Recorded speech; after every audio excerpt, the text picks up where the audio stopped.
Welcome everyone.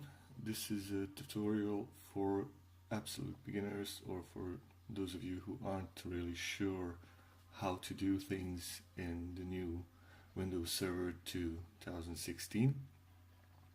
And as you will see during the tutorial, you can just turn off the sound if you don't want to listen to my voice, because there will be a notepad window at almost all times, so you can just follow what I'm doing and do the same thing.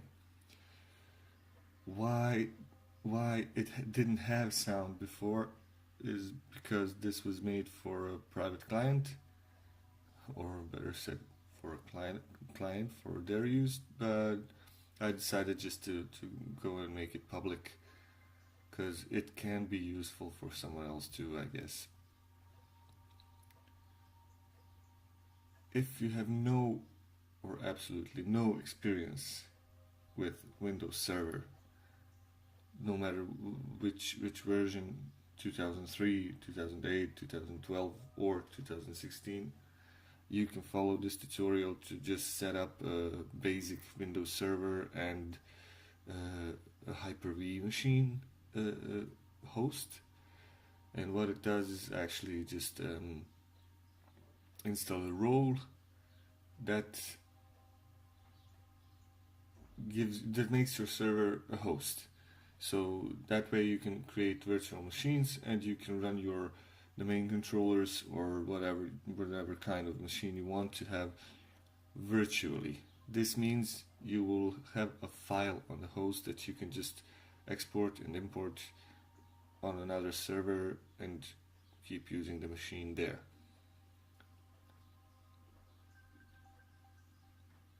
As you can see in the text that's on the screen, it really is simple to install a Hyper-V role. All you gotta do is just go to the server manager. If you have Windows 2016 with the graphical user interface, that's what you do. You just go to the server manager, you go to manage and add roles and features. You just click through this roles and features wizard, and when you come to the server roles, find Hyper-V and click the checkbox, and then just next and install, and you will have a Hyper-V host ready. What you have to do, gotta have for a Hyper-V machine is a good computer. Of course, it's preferred to have a beast, because, well, imagine running a couple of computers on one, but I guess it doesn't have to be like the most expensive top-notch last generation computer. You can just use a good computer with an i5 processor and 16 gigs of RAM like I do, and yeah, I have no complaints. It just works.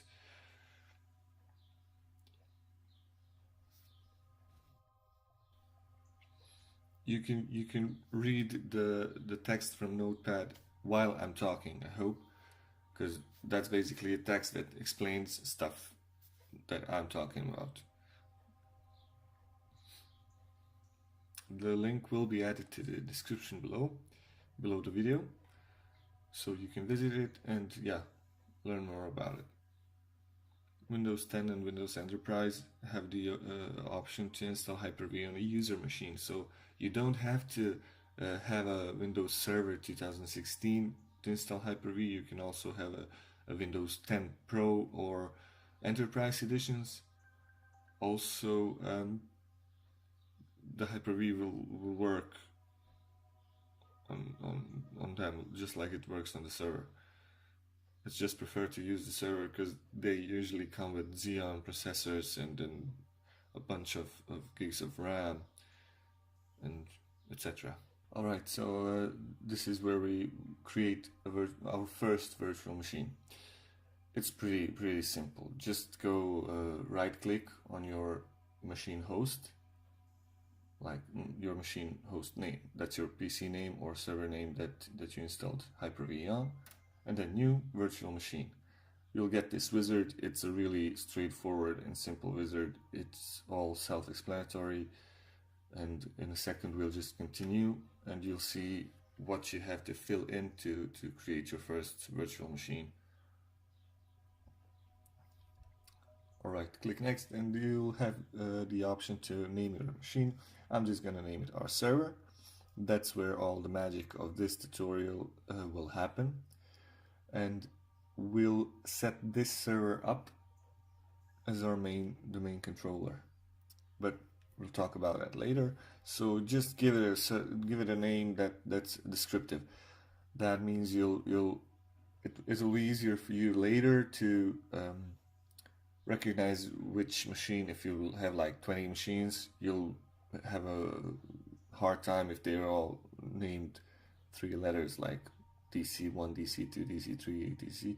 So just name it something that will give you a hint what it's about. Choose a location where to store the virtual machine file, and if you're using Windows Server 2016, choose generation 2.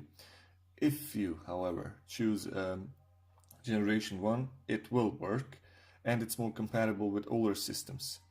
However, generation 2 works better with new systems like Windows 10 and Windows Server 2016. It's basically you can choose whatever it'll work. I recommend generation 2 for Windows Server 2016.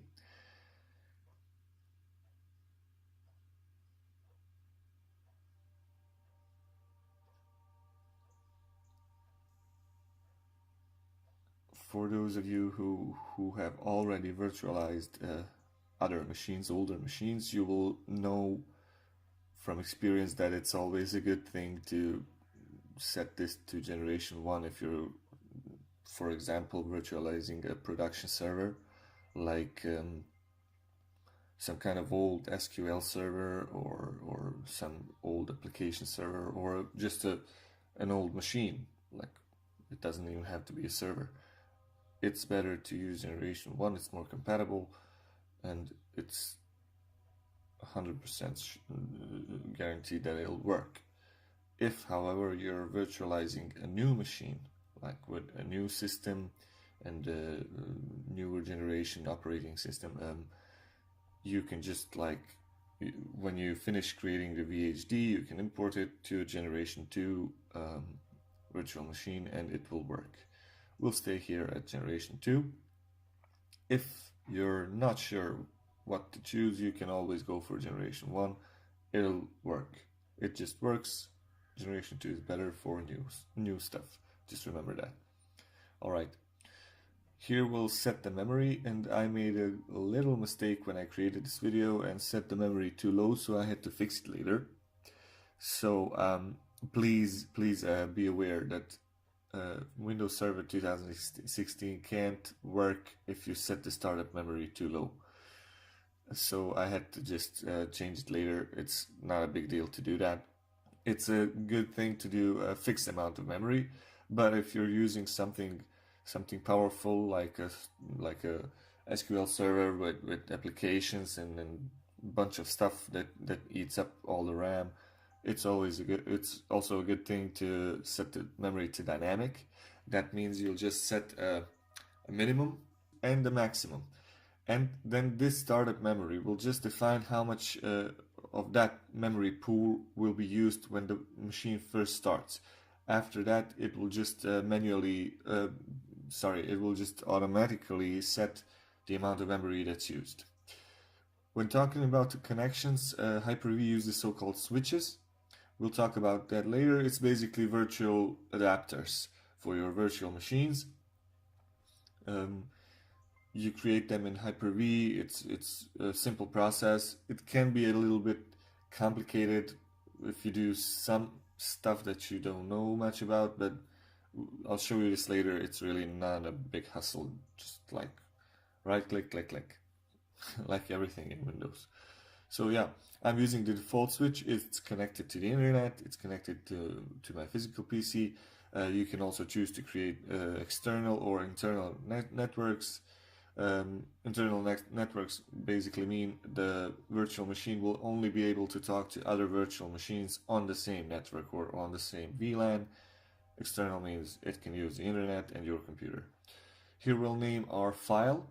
As you can see, it's a vhdx file. It's a Hyper-V extension for virtual machine hard disks. I'll just set it to 20 gigs. I don't need much more of that storage. Also, if you have a pre-made virtual machine that you just want to import, you can use its hard disk on this screen. Just click on use an existing virtual hard disk. If you're, however, creating a new server like we're doing now, a new machine, just name the file you want to store it to, choose the location, and choose the size. You can also attach a virtual hard disk later. That's if you want to create an empty machine that's ready for you when you're doing something else on another machine, and then when its vhdx is ready, you can just import. We'll leave this empty for now and just click finish to create our virtual machine. On this last screen, you can see like a quick view of all the options that we've chosen, like generation 2 machine version and name and everything.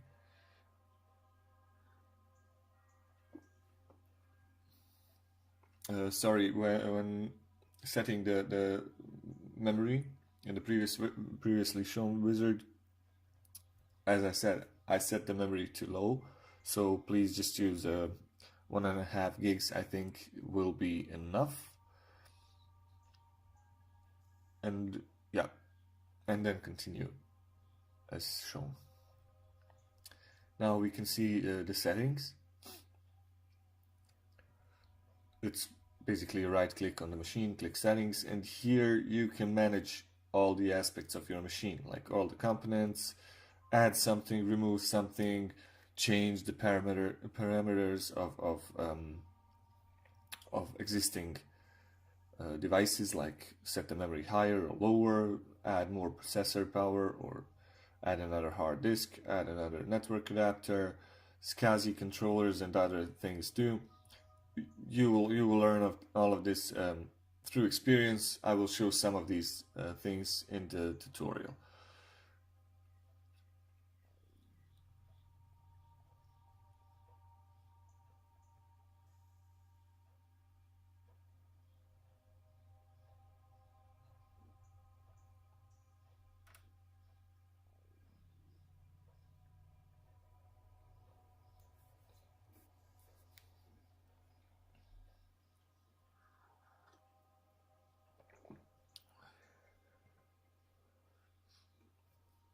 It's a good thing to I'm just reading what I wrote earlier. It's a good thing to give servers a little more processing power. For a domain controller that I'm currently making, I'll just set the number of virtual processor to 2, and we can also change our memory parameters. Memory is always a simple thing to configure. The more the merrier. However, don't go wasting memory on something that doesn't need it, because you lack memory on something that does. Like if you set the domain controller memory to 24 gigs, you'll just use like at least 16 gigs more than you need. So think about it. If you got like 1,000 users, you really don't need 24 gigs of RAM on your domain controller. Here you can see the explanation about dynamic memory. I'll show you how it's set later. Here.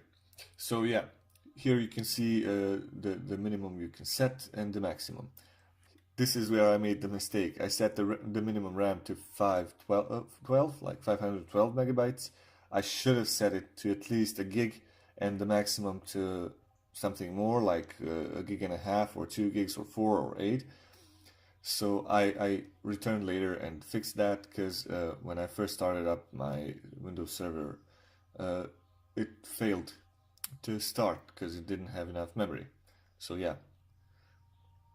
us, the people who know about this stuff, also make mistakes. I don't know if I was sleepy or just somewhere else with my mind, but obviously I made a mistake. Yeah, so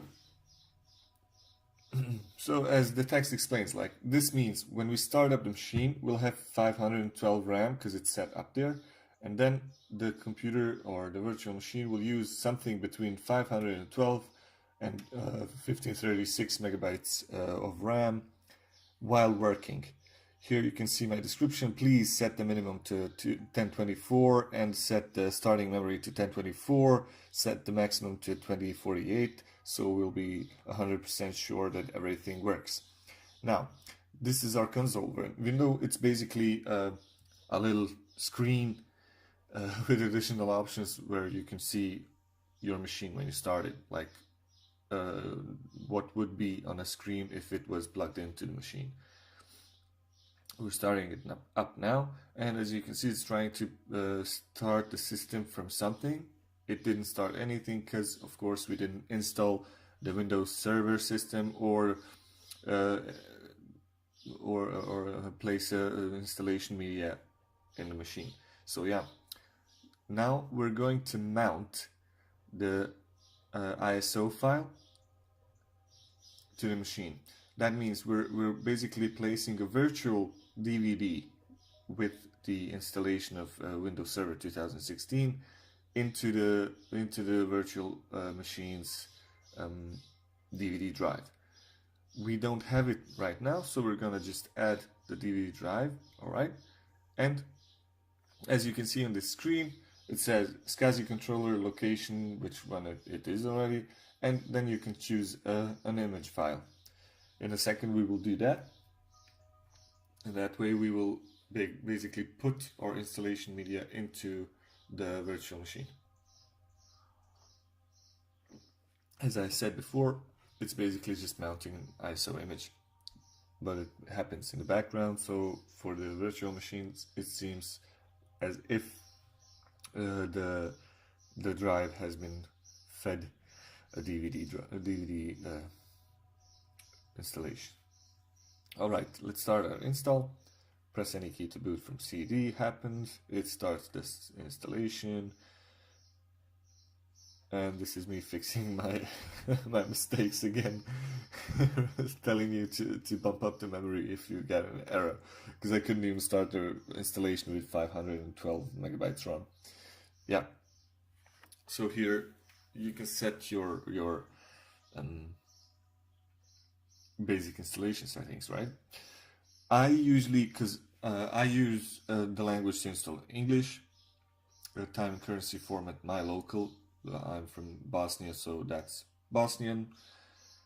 And you can set it to your area of the world, whether it's the US, the UK, or otherwise Europe, Africa, Australia, Japan, Mars, or whatever. Here you can choose which version of the Windows Server 2016 you want to install. For those of you who don't know anything about managing a server through PowerShell, please always install the desktop experience. It will be much more familiar to you. It includes a graphical user interface. It looks basically like a Windows machine, while the standard without desktop experience and the data center without it is basically just a console window. We are using the standard version, not the data center version, and we can click next. Here you just have to accept the license. That's the stuff that nobody reads. You can choose which drive to install to. Example, if you have a couple of hard disks or virtual hard disks on the machine, just choose which one you want to install Windows to. And this is, you know how this goes. Windows installation. We'll just like speed up the video to get to the end.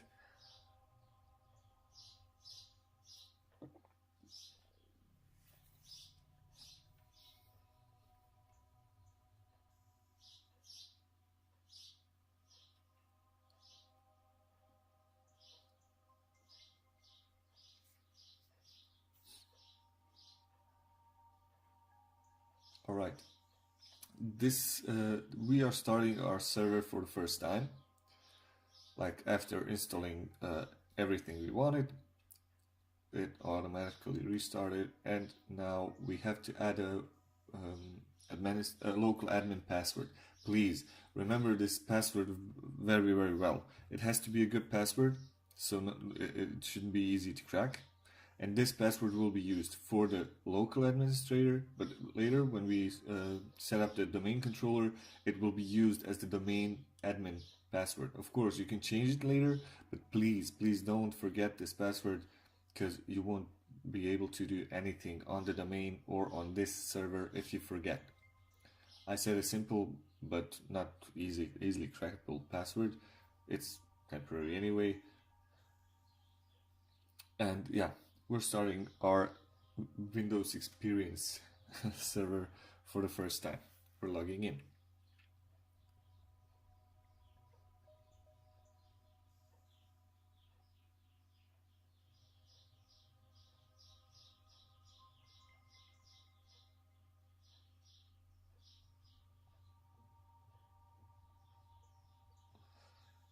Yeah, excited already? You should be. This is your server running, and we logged in successfully.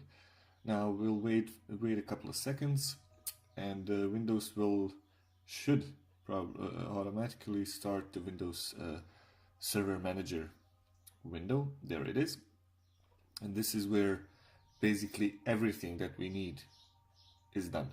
Now, when I say everything that we need, I mean everything that we need, because there are some things that are better to be done through the PowerShell console, but I won't bother you with that right now, because this tutorial is supposed to help people who don't have too much experience with Windows servers, so you can just easily install a server and then set up a domain controller. Alright, this should be your favorite window in Windows, but you'll probably hate it because it starts all by itself every time you log in. But yeah, this should be your this is your command center. This is where you do basically everything. But before we start, let's just do a little thing. I usually set my virtual machines to a higher resolution because I don't want to use this little box of 1024x768 resolution. I like to set it a little higher so it takes up more of my screen, and yeah, means I can navigate through it easier. Another thing that I usually like to do is there's a feature in all Windows installations, and like server and user systems, and something I always do on my computer and on my servers is install Net Framework 3.5, like as the first thing that I do. It's not something that you have to do.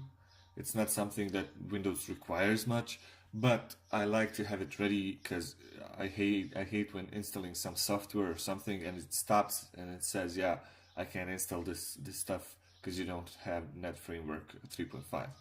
I just install it. It comes Windows 2016 comes with Net Framework 4. I install 3.5 2, so I just have it ready. Another thing you can remember, I'll write all these commands in the description below the video. You'll probably like to have this PC icon on your desktop.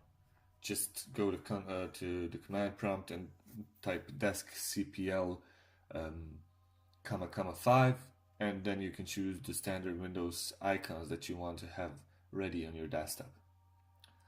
This is your properties Windows. You probably know about it from Windows 10, Windows 8, and previous versions.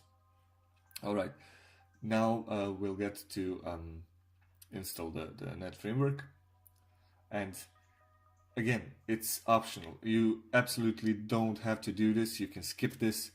I just prefer doing it right away, so later I can just have a uninterrupted experience with Windows installations.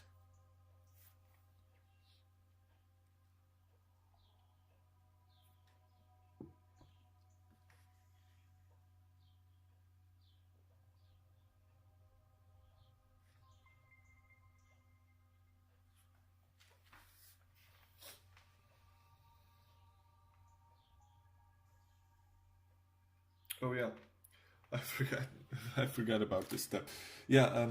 What you also would probably like to do is change the default location when you open the computer and the Explorer, because it's usually set to quick access, and I absolutely hate that window with a passion.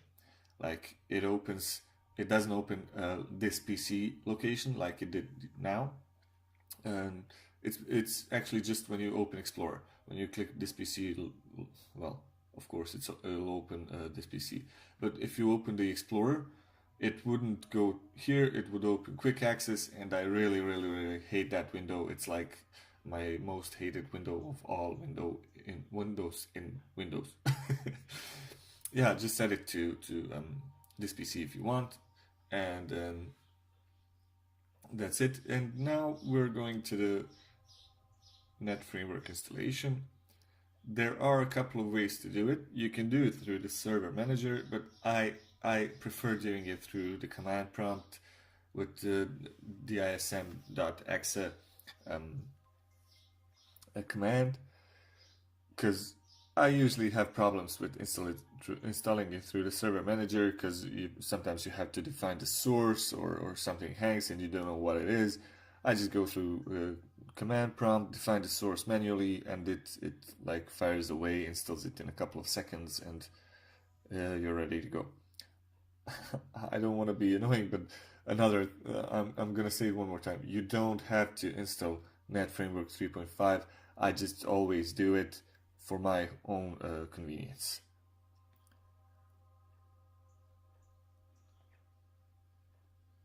Now, this is how you would install it through the server manager. Of course, go to add roles and features, and I just noticed it sounds as if I'm saying futures. It's features. I'm just a little sleepy again. Now you can click here, and it'll install Net Framework 3.5 features. But we are not going to do that through the server manager. We're going to do that through the command prompt. It's for me it's easier. It's a simple process. Just type in the command and enjoy. We of course, first thing you have to check if your virtual DVD or ISO file is already mounted, and then enter this command. Again, it'll be ready for your copy paste operations in the description below the video.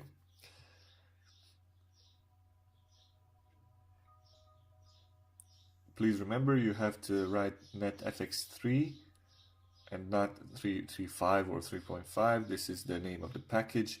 You have to define the source. This is the default source on Windows installation media. The D drive is, in this case, it's the D drive. You can change the drive if you have more hard disks, and then your virtual DVD or physical DVD is on some other drive letter. Doesn't matter. In the sources SXS folder, that's the source for the netfx3 package that will install Net Framework 3.5 for us. Now it's installing. You have a simple status bar, as you can see, and when it finishes, Net Framework 3.5 will be installed. And it's optional. You don't have to do it.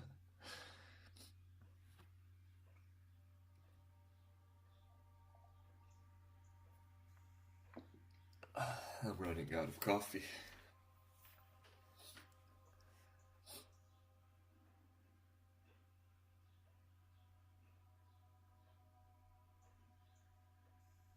Well, as you can see, I explained it here too. Like, you don't have to go through the annoying hustle to install it when you need it. You just install it right away, and later, whatever happens, you have it ready. I always imagine some annoying CEO or boss or something comes and wants something done urgently, and then you start installing it, and it says, yeah, you have to install the Net Framework 3.5 package, and you're just, oh, come on, give me a break. Well, that won't happen if you already have it installed, and your Net Framework 4 that comes with Windows 2016 server will update regularly, like it will work as if you didn't install 3.5. It has absolutely no influence on it. So it's basically a thing you should do. You don't have to, but you should do it just to make your life easier. All right, we can check if it's installed in the graphical interface or in the server manager. Just go to features, and you'll see on the list that the Net Framework 3.5 features is installed, like it's checked. When you see this black box instead of a checkbox or an empty box, it means some of the child objects are installed.